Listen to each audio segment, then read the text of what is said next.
Chapter 19. Who am I? In this land, the human thinks this life is hers and his, but the medicine man knew this was not the case. Rather, that shaman knew he was given one life to live. He hadn't even given me his name. Now, who was that medicine man? He left all his belongings behind, as if all he required was the elements of this land. He didn't even take his medicine bag or poncho. Of course, he left the wand and flint behind for me to find. But what could he see that I couldn't? What secrets were housed within that shaman's mind? In the sky, there dwelled a secret being called the genie. Now my intuition told me his name, and so they called him Bolin Yukti, a protector of this land, and he was somewhere within this air, and I'm beginning to think he's always been waiting for someone to find him, but so many would never dare. In this sea, the water knows this energy cannot be confined. Wherever the water flows, there life becomes alive. Nothing is owned. Oh, nothing is owed. And still there is a great movement within this sea as her waves ripple and flow. So selfless to be this great sea, with all her waves set free, crashing down one after the other. No wave complains, because it knows once it dies, it'll be reunited with the sea. But humans, on the other hand, they grasp and attach to all that can be had. These hungry ghosts consume so much, and that's why our society has gone mad.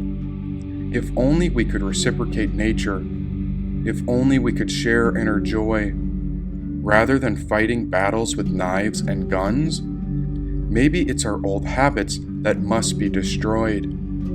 As I sat by the sea, I felt quite free. But I was not like the fish, the birds, the cats, or the bees.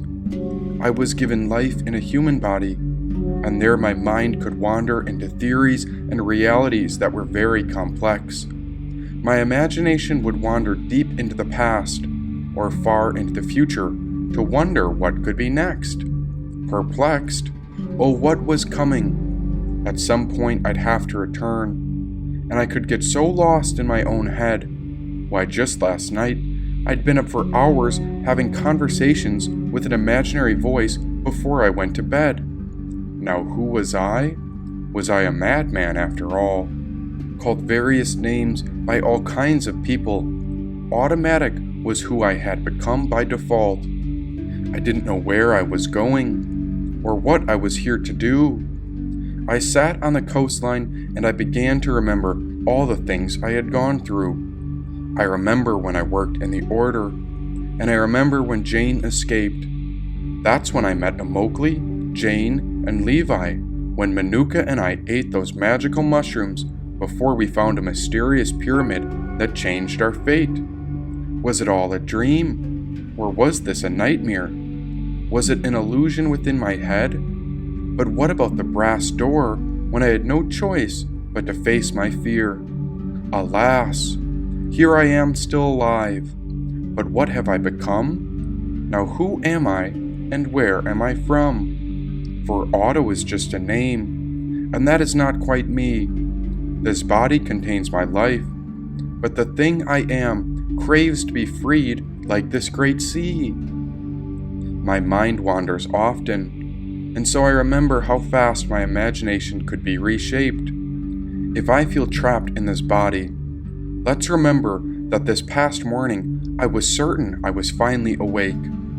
What had happened to me, and who had I become? Was I really searching for freedom, or was I just on the run? Alone and isolated on the beach, I couldn't even remember what my intuition had said. Then I watched a cloud cover the sun when a cold wind rushed past my head. Impatient for my intuition, no voice came near, and the deeper I searched, there was no guidance I could hear. Come on, I kicked the sand. What am I doing here? What am I supposed to find? Then I heard the wind whisper, You are the missing line. it said. Who was that? Now where had she gone? I swear I heard a voice, but the only thing here was the sun's morning dawn. Day after day, I would wait in the sand and look for her voice, and night after night, I would head to bed listening to the wind while the crickets made noise. I knew I had gone to this beach for a reason, but I could not remember why. Why had I come on this search? And again I wondered, who am I? My moods would change with the weather. It seemed I was always in flux. Was I the energy moving through this body, or was I a generator in a way that energy and metals conduct? Was I the one thinking, or was I the one hearing these thoughts? Who was I really when I knew I was the one who was caught? Then an eagle flew by, and it seemed to catch my eye. Was this all a dream, as I felt my voice wondering the same question I was thinking? And so I asked, who then am I? After some time the eagle left to hunt, and so I too went to find food. No matter what I was thinking, there was no definite answer I could conclude. As I contemplated with the flowers, I imagined if I was born to have only 1,000 breaths, what would happen after it was over? Would the I who I think myself to be find absolute rest? Or would I end with my death? Then I noticed a wilting stem that had gotten too much sun, or maybe it hadn't received enough water, and this was the expression called death that had once held this beautiful blooming flower. As the life form approached the end, I noticed the sky began to cry. I wept with this poor flower as the onset of water had come too late, and over the next few days, I watched this poor flower die. Now who was I? Wasn't I destined for the same fate as the deceased flower? Surely I was a human today. But what happens when my body withers and I lose all my human power? And so I cowered. I began to bury my limbs in the sand. Oh, what is it all for, when every living life is damned? Why does it have to die? Why can't the beauty just continue on? Oh, what is this cycle of suffering that always continues on? Fine, then I must be honest when I ask the question, who am I? I am a living man destined to die. This mind is the cause of all thoughts, cognition, and actions. First, I externalize and project the world. And what is seen and thought? No matter what appears or what I sense, the mind always has a reaction. Oh, the mind should not be allowed to wander toward worldly objects. I should not be concerned with other people. Oh, how this world should be considered like a dream. And that's what I saw in the passing eagle. And so I directed the mind inward, not allowing thoughts to go toward external or worldly parts. I wanted to retain this thinking energy and place it into my heart. When the mind stays in the heart, it becomes quiescent. Then for a moment the world, its names, and all forms disappeared, when an inner fire became luminescent. Now what was this fire? And who am I? Am I the one who was placed in the body? Or am I the one before I was born that goes on after I die? Surely this is the thought that will destroy all outer thoughts. Ah, so. And this meditation on the self raised me higher and higher, where all my ego thoughts finally began to let go. I felt a moment of stillness, and all my grasping had found cessation. The I, where all thoughts go, became empty, and there arose a feeling of self-realization. Yes, I'm not who I thought I was. Rather, my reality is more like the sea. This energy is not mine, but rather we are illuminated potential set free. The Atman, the seer, and the substratum. The entire universe is our eternity, and that is a single drop within this ocean. Layers upon layers have been coated over this form. But who am I?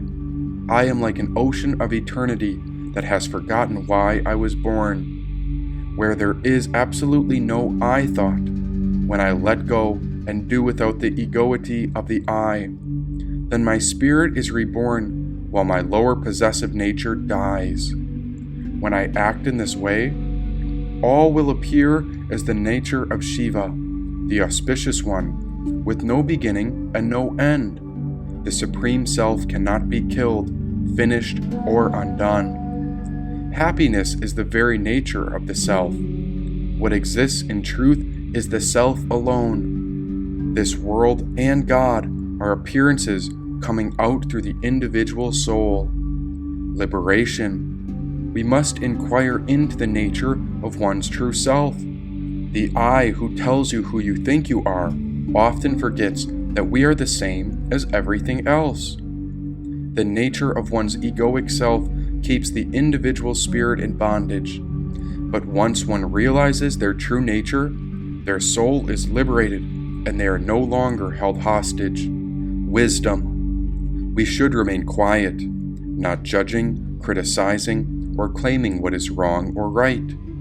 To resolve the mind churning in the self, we must rest in our true nature, and this is called wisdom insight. Wisdom means the appearance of no object.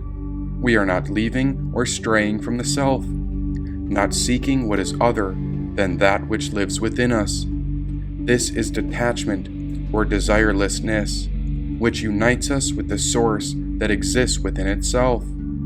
Non-attachment. As thoughts arise, we can destroy them without any residue in the very place of their origin, which means we can let go. Releasing the breath and then taking a breath in, we die before we are reborn. So. And so this is awareness. That is what I am. Existence, consciousness, bliss. For I am that self that exists within a single human man. Anytime my mind would ramble, or when I got lost in the mind's flow, I would rediscover my true nature when I took a deep breath in. Then I would hear myself think, so. Remembering and forgetting, my awareness would reach out before it would come to die. I was just like that flower who gave birth to a life before it passed on. And that is the answer to the great question, who am I? Breath after breath, there was no way to destroy the mind, but I discovered how the mind could reset. So. The mind could be tamed through focused awareness on the out-breath. Each breath in and out brought great stillness. There I came to rediscover the magnificence of this ordinary present. As long as awareness was on the breath, the inner nature knows the mind becomes quiescent. Once the awareness was steady, there was a great meditation the breath control fostered. Without desire or overthinking, my body began to move into various yogic postures. This yoga was a rejoining into the spiritual self, and the fluctuations of the mind reached a certain cessation. So. I could hear the great saint Ramana Maharshi whisper without a sound, "Silence is a great conversation."